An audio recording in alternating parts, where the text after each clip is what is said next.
स्वागत है। आज का विषय ऐसा है जिससे मुझे लगता है हम सब कहीं ना कहीं जूझते ही हैं। टाइम मैनेजमेंट, मतलब समय का सही इस्तेमाल। हाँ बिल्कुल। हमारे पास ब्रायन ट्रेसी की एक काफी मशहूर किताब है, ईट दैट फ्रॉग। उसका एक सारांश है और उसे समझाया गया है अर्जुन नाम के एक लड़के की कहानी से। अर्जुन जो है महत्वाकांक्षी तो है, पर हमेशा बिजी रहता है, प्रोडक्टिव नहीं। कुछ जाना पहचाना सा लगता है ना? हाँ, काफी लोगों के साथ होता है ये। अच्छा, इस किताब का जो मेन आइडिया है वो सुनने में बड़ा अजीब है। हर सुबह एक जिंदा मेंढक खाओ। अब जाहिर है असली मेंढक तो खाना नहीं है, तो फिर इसका मतलब क्या हुआ? इसका मतलब है वो काम, दिन का सबसे बड़ा, शायद सबसे मुश्किल भी, लेकिन सबसे जरूरी काम। अच्छा। जिसको हम अक्सर टालते हैं।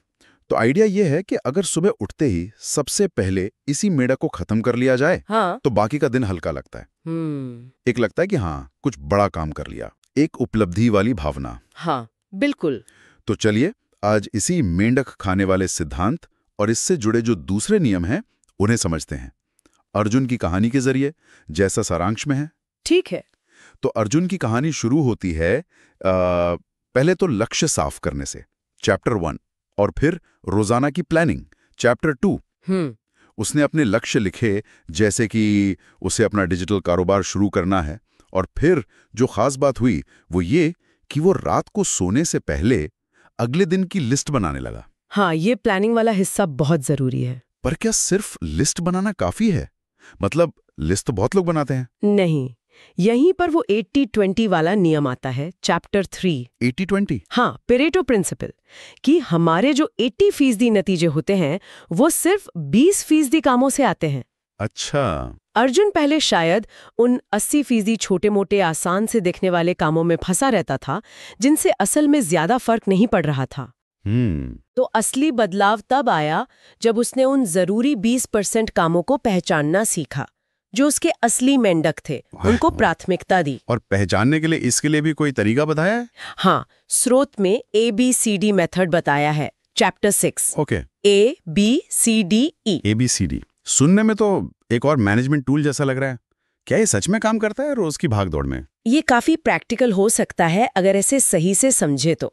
देखो, A मतलब वो काम जो अति जरूरी है, जिसे न करने के बुरे नतीजे हो सकते हैं। यही आपका असली मेंढक है। ओके। B वो है जो करना चाहिए पर उतना जरूरी नहीं। C है जो करना अच्छा है पर न भी करें तो चलेगा। अच्छा। D यानी डेलीगेट, किसी और को दे दो। और E मतलब एलिमिनेट, यानी हटाई दो उस काम को। ठीक है। तो अर्जुन ने क्या किया? उसने रोज सुबह अपने A1 काम से शुरुआत करने की आदत डाली, वो सबसे बड़ा वाला मेंढक। अच्छा, तो ये सिर्फ लिस्ट बनाना नहीं, बल्कि ये भी सोचना है कि किसी काम के नतीजे क्या होंगे। चैप्टर 4 वाली बात। बिल्कुल, नतीजों पर फोकस। और इससे जुड़ा है एक और दिलचस्प कॉन्सेप्ट, क्रिएटिव प्रोक्रेस्टिनेशन, चैप्टर 5। मतलब जानबूझकर टालना। ये तो बड़ा अजीब है। हाँ, सुनने में उल्टा लगता है, पर यहाँ टालने का मतलब है उन चीजों को टालना जिनका महत्व कम है। जैसे अर्जुन के लिए शायद सोशल मीडिया पर घंटों बिताना। उसे पता था कि ये जरूरी नहीं है, तो उसने उसे जानबूझकर टाला। ओके, मतलब कम जरूरी चीजों को टालना ताकि जरूरी चीजों पर फोकस कर सकें। हाँ, ताकि आप अपने की रिजल्ट एरियाज पर ध्यान दे सके। चैप्टर 7, ये वो 3 से 5 खास जिम्मेदारियां होती हैं जहां अच्छा परफॉर्म करना सबसे ज्यादा मायने रखता है। जैसे अर्जुन के लिए शायद ग्राहक ढूंढना या अपना प्रोडक्ट बेहतर करना। हाँ बिल्कुल, उन्हीं पर फोकस। कहानी में एक और अच्छी बात लगी मुझे, वो एक बार में तेल का एक बैरल वाला सिद्धांत, चैप्टर 10। हाँ, वो भी अच्छा है। मतलब जब कोई काम बहुत बड़ा लगे, पहाड़ जैसा, तो पूरा पहाड़ मत देखो, सिर्फ अगला छोटा कदम देखो। बिल्कुल सही, एक एक कदम करके ही बड़ा काम होता है।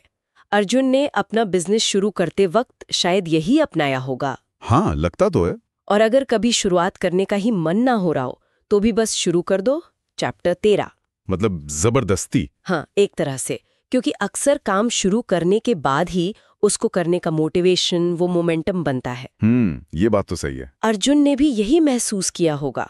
स्रोत में आगे मतलब चैप्टर 14 से 21 तक और भी कई टेक्निक्स हैं, संक्षेप में बताई गई हैं, जैसे बड़े कामों को छोटे हिस्सों में तोड़ना और एक अर्जेंसी की भावना पैदा करना, मतलब काम को लटकाने की बजाय उसे जल्दी करने का माइंडसेट बनाना। हाँ। साथ ही एक समय में एक ही काम पर पूरा ध्यान देना, जिसे सिंगल हैंडलिंग कहते हैं। मल्टीटास्किंग से बचना और अनुशासन बनाना। ये सब छोटी छोटी चीजें मिलकर ही अर्जुन में वो बड़ा बदलाव लाईं। वो अपना बिजनेस शुरू कर पाया और उसके पास सोचने समझने के लिए खाली समय भी बचने लगा। फिर उन थोड़े से कामों पे फोकस रखो जिनसे सबसे ज्यादा फर्क पड़ता है। 80-20 वाला नियम। बिल्कुल। ध्यान भटकाने वाली चीजों से बचो, मतलब वो क्रिएटिव प्रोक्रेस्टिनेशन वाला आइडिया, और लगातार लगे रहो, अनुशासन रखो। सही कहा। ये कहानी यही दिखाती है कि टाइम मैनेजमेंट असल में सिर्फ काम निपटाना नहीं है, ये एक तरह से लाइफ मैनेजमेंट है। हाँ, जीवन प्रबंधन। अपने समय को कंट्रोल करके हम अपने लक्ष्यों को ज्यादा असरदार तरीके से पा सकते हैं, जैसे अर्जुन ने किया। ये सब बातें सोचने पर एक सवाल आता है मन में। स्रोत कहता है कि रोज अपना सबसे महत्वपूर्ण काम यानी मेंढक पहचानो। हाँ, कहता है। तो सवाल ये है कि क्या असल जिंदगी में रोज सिर्फ एक ही बड़ा मेंढक होता है, या अक्सर ऐसा होता है कि कई जरूरी काम एक साथ हमारा ध्यान खींच रहे होते हैं? हाँ, यही। और अगर ऐसा होता है, जो अक्सर होता है, तो फिर उन अलग अलग मेंढकों के बीच प्राथमिकता कैसे तय की जाए? कौन सा मेंढक पहले खाएं? ये सोचने वाली बात है। शायद इस पर और विचार करने की जरूरत है कि प्रैक्टिकल लाइफ में ये कैसे लागू हो।